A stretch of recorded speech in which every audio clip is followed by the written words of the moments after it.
Добро.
Денес имаме особена чест и задоволство во нашето училиште да ги пречекаме представниците пчела 2 од Делчев. Пчелите имаат огромно значење за природата и за човекот, а пчеларството е благородна и многу важна дејност. Преку денешната презентација ќе имаме можност да научиме повеќе за нивната работа, за производството на мед и за значењето на зачувувањето на животната средина.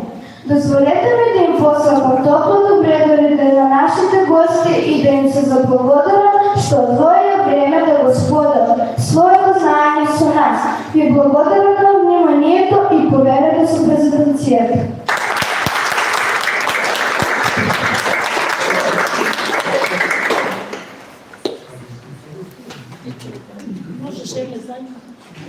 Микрофон треба ли? Да се заблагодариме на вака искрената честитка и добре дојде. Да ви кажеме дека ние сме на вистина се занимаваме со една благородна дејност, а тоа е одгледувањето на пчелите. Уште на времето, вие веројатно сите знаете или ќе дознаете дека еден научник Ајнштајн рекол дека доколку изумрат пчелите за 5 до 6 години ќе изумре светот. Што тоа значи? Не треба буквално да го сватиме, меѓутоа значењето на пчелата треба да се потенцира. Затоа што ако не постојат пчелите, опрашувањето на овошките, на растенијата кои што ни даваат храна ќе престане. Така да со таа во таа смисла се мислело дека ќе го нема и светот. Инаку во однос на пчелите, во однос на одгледувањето на пчелите во кратко ќе ве запознае нашиот колега пчелар Митко Антоски. Повелете, професор. Благодарам на ученици, благодарам колеги, на присуството секој кој на вас, колеги пчелари. Како што рече председател професор Митко Антоски, со пчеларство се занимавам 50 години. Што представува пчеларство? Пчеларството е една комплексна дејност, а овде сега целта ми е накратко да почнеме што е пчелна заедница. Да ве запознам, која е совршенство во природата.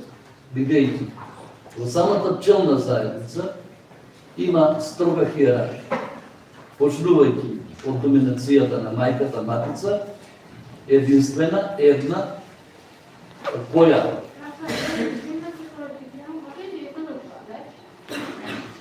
може.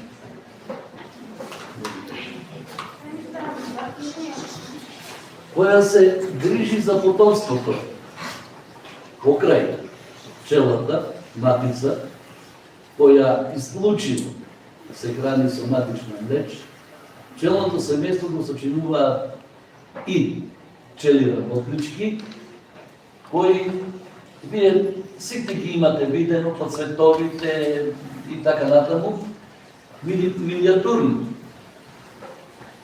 90 милиграма. 90 милиграма. А сега, колку се тие во едно пчелно семејство? Отприлика во јака фаза на развојот, некаде околу 40.000.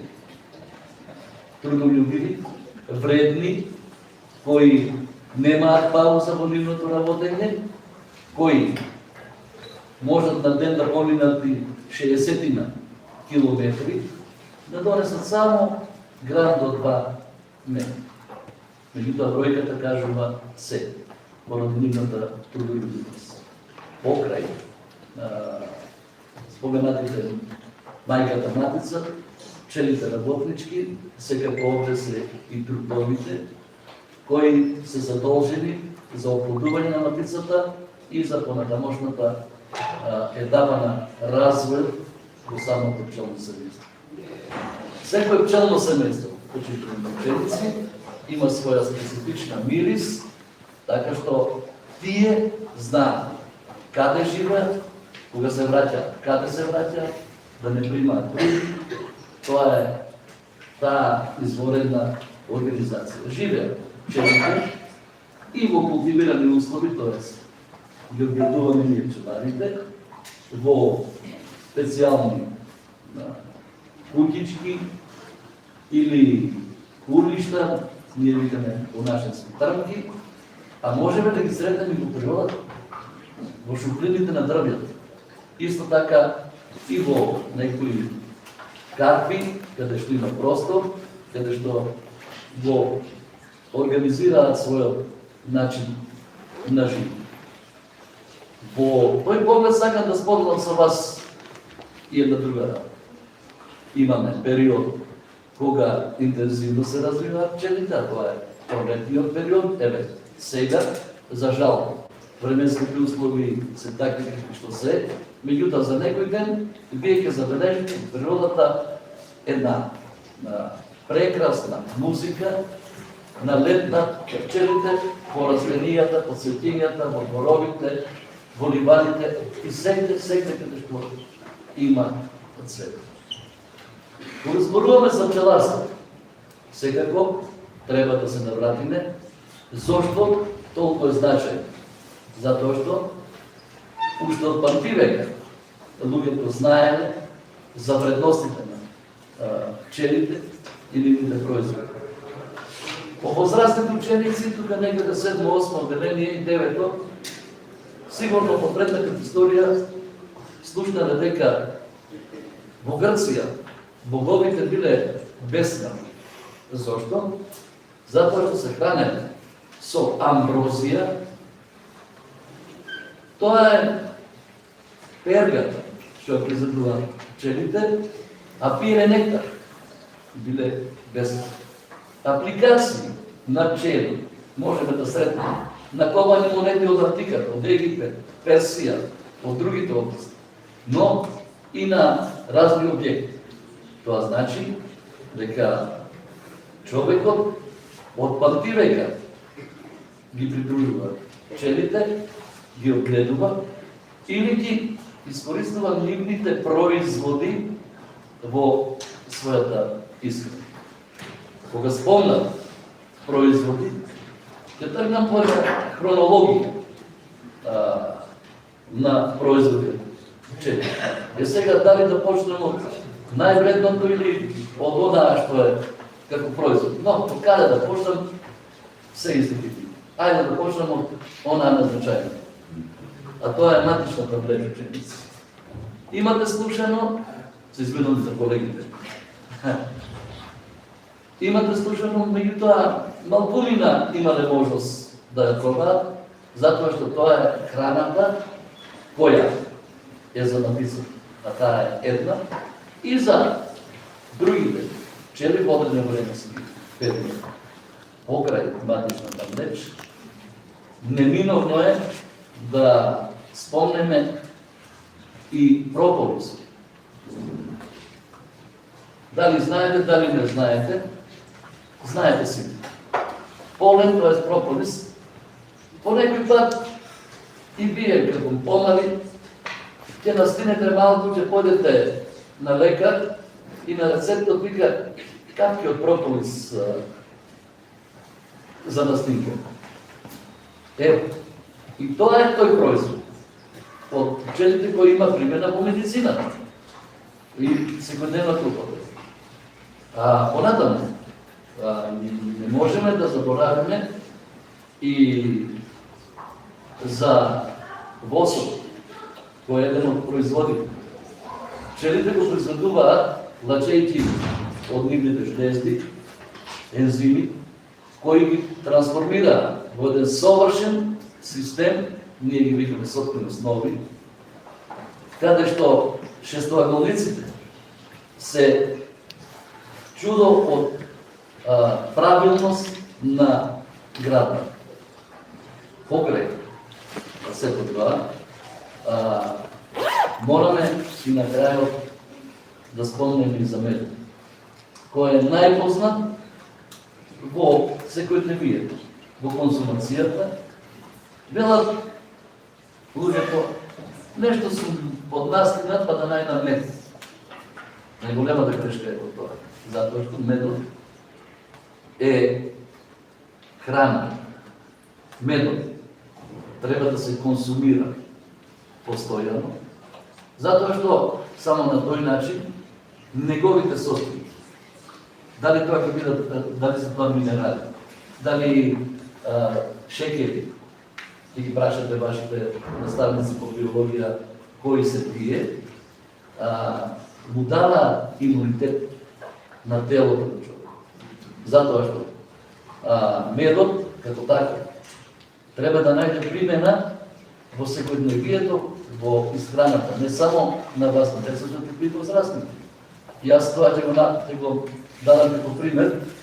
Добар дел од вас се занимава со одредени спортови. Дали ќе биде добар ракометар некој ако денеска се наигра ракомет? Треба континуитет, така. Треба постојано, така и со медот. Како што реков, содржи различни состојки. Некои научници велат дека во него има живи организми. Меѓутоа, да не бе отоварено премногу податоци, да ви кажам дека вие ќе сретнете мед, посветло, потемно. Меѓутоа, знаете дека е мед. Ќе сретнете во продажба мед кој е во течна состојба или мед во комуникациите, често пати по возраст вика шеќери, сали. Морам да употреба диалект. Но во суштина не е тоа така како што го пласира оние што не се разбираат таа проблематика, туку тој преминува во состојба од течна во тврда состојба. Со тек на времето, при тоа не губејќи ништо од својата хранлива вредност. Се смета дека староста на медот не значи и расипаност, туку напротив, тој и понатаму е соодветен за консумација. Зошто го велам тоа и зашто го потврдим? Затоа што во минатото луѓето, за да ги зачува телата на одредени великани, на значени личности, кралеви, фараони слично, ги потокувале во мед, и тоа телата не се разбара.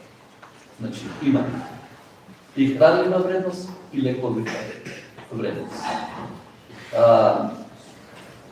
Ве повикувам да го пробате медот, што благодарејќи на колегите денес мали количина донесовме, да се уверите во квалитетот. И во сабота, петок и сабота, кажете им на вашите родители, нека го посетат заедно на мед, што ќе се одржи пред платото на спомен домот Асно, но и други производи. И во исто време да апелираме на вие сте запознаени со екологијата и со екологичните проблеми. Се почесто и почесто прибегнуваме кон заштита на овошките, на цветињата со хемиски препарати.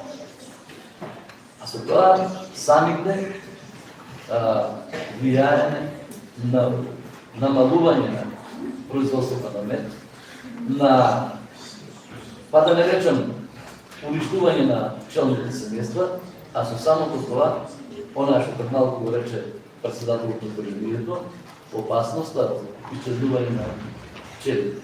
Затоа пчелите се единствени во природата кои произведуваат храна.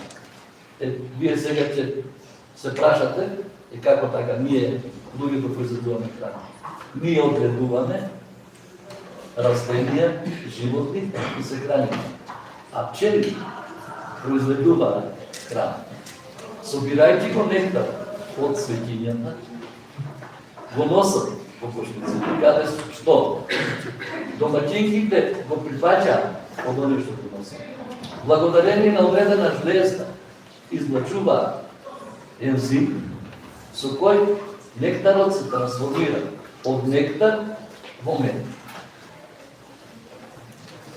Упатете имател на сите, ако мора да ги заштита растенијата. Да не го прават тоа барем преку ден, туку навечер, кога се стегнува, кога пчелките се повлекуваат, да можеме да го одржиме балансот во природата, а со самото тоа и тие продуктивни инсекти кои каде да се свртиме и ги сретнеме или како што летаат, или на апликации кои носат среќа и така натаму.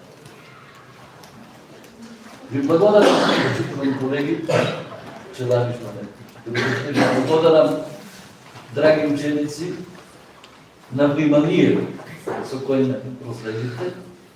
Не кажав многу, меѓутоа целта ми е да почнем да се дружиме, да размислуваме и да го предлагочиме нашето знаење во таа област.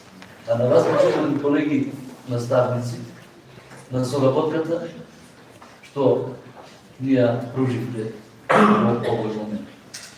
Ако сакате повеќе информации и сега, поведете со прашање. Ако сакате понатаму, изразете желба за нови предавања од одредена област со повеќе информации. Уште еднаш, во името на нашето удружение, ви благодарам и ви посакувам се најдобро.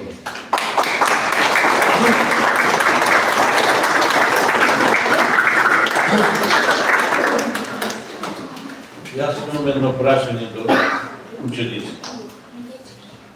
Дали знаете дека пчелата воопшто не спие? Единствени суштества на планетата кои што воопшто не спијат ни дења ни ноќе, тоа се пчелите. Значи, нивната работливост никогаш не е во прашање, со тоа што рече професор, и се многу добро организирани и во секоја пчелно семејство се знае која пчелка е работничка, која пчелка е домаќинка, која пчелка вода носи, која пчелка прави ферментација, преработка на медот и така натаму.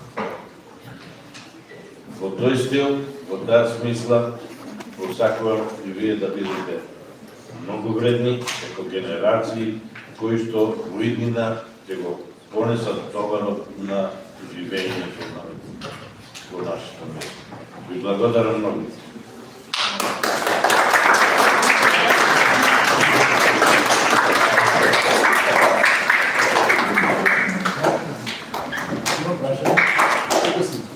Прашање колку е животниот век на една пчела или на едно пчелно семејство? Значи, така, животниот век, ако тргнеме етапно, матицата може да живее до 5-6 години. Имаме податоци 2-3, 5-6. Работничките пчели живеат во летниот период, кога ги делиме на два дела, зимни пчели, летни пчели, а во активниот период тоа е некаде околу 40 дена. Додека сега 40-42 маркица немаме ставано, Така. а додека оние пчели кои носат периодот на зимното живење околу 6 месеци. Трудот е веќе друго. Това е за постачно објаснување. Благодарам. Повелете. А зашто некогаш посветло, некогаш потемно? Зависно од тоа по кој цвеќи го собира небо. Вие имате забележано дека цветињата имаат различна боја, така? Затоа се цветиња. Има посветно цветиња, онаму каде што се лоцирани пчелните семејства, има потемни, но имаме и друг вид на мед, тоа така наречена медлика, која ја собира пчелите од одредени смолина е течност на растение. Но тоа е веќе благодарам на вака добро поставено прашање. Повелете. Повелете слободно прашање. Повелете. Ако птицата ја нема пчелите во пчеларникот, што ќе се случи? Ако нема матицата, тоа пчелно семејство ќе угине. Доколку пчеларите не интервенираат со додавање од друго семејство пчели. Значи, ако, дозволете за возраста на учениците, ако угине матицата, пчелното семејство е осудено на пропаст, да го снеме. Повелете. Повелете. Колку најмали пчели треба да има во пчеларникот за да може птицата да живее? Колку Најмали пчели треба да има. сакаш да кажеш во едно пчелно семејство, колку треба да има? Колку да живее птицата? Станува збор за прекрасно прашање, а одговорот би бил неколку идеи. Минимум. За да може да ја одведуваат па до 40-50 идеи. Од минимум до максимум. Од 10.000 до 40. Повелете. Дали е вистина дека ако птицата се кресили, на друго место дека сите пчели немаат? Значи станува збор, одлично прашање за размножување на пчели, за роење на пчели. Не, нека ајде пчели. Матис, дали пчелите? Одлично прашање. Го разбрав прашањето, значи, матицата во одреден временски период се повлекува заедно со одреден број на пчели кои формираат нова заедница. Во старото живеалиште остануваат млади пчели кои се уште не се излезени во природата да собираат нектар со нова матица. Тоа е така нареченото роење или умножување. Со неа заминуваат одреден број на пчели, земајќи храна од кошницата, ние како што велиме, и формираат нова заедница. Со тоа што, како што реков претходно, секој пчелно семејство си има специфичен мирис, феромон, така што тоа сметам дека го дадов одговорот на прашањето. Повелете.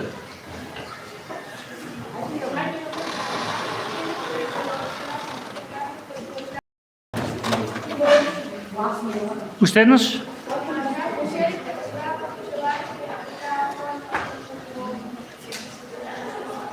Како пчелите го прават пчеларикот во таа форма?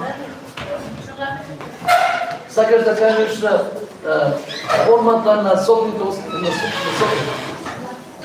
Пред малку реков, најсовршено нешто на кој завидуваат и архитектите и инженерите. Еднакви лачат посок